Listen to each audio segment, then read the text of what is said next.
Chapter 3. Shall we gather at the river?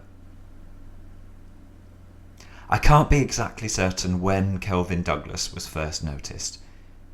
It seemed to most of us that he was just there. What I mean is that he didn't exactly arrive. It was as if he had always been there. It was like a knot on a tree that you didn't notice for years, but once you saw it, you couldn't stop seeing it. No one really talked about it, but it was easy enough to see on the faces of people who spoke to him. There was a surprised sort of look of recognition there. He carried himself as if he had been here all his life. He called us by our given names almost immediately. None of us questioned him about it. He was so confident that we assumed we were the ones who had accidentally wandered into his world.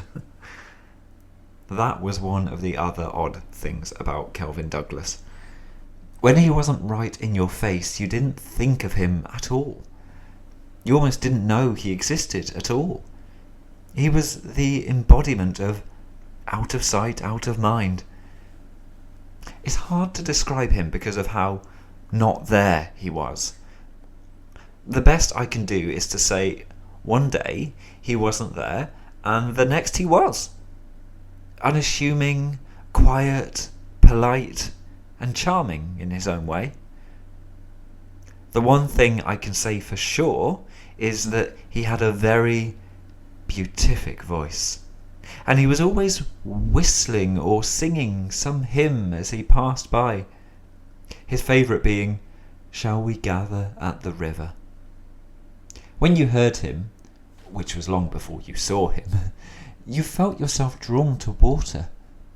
You wanted to lay in the current and let the water flow over your face, then breathe it in deeply and let it fill your lungs. Why such a suicidal feeling felt so good, I can't explain. Or maybe I can, and just don't want to. I think before I finish this confession, it will be clear enough. I officially met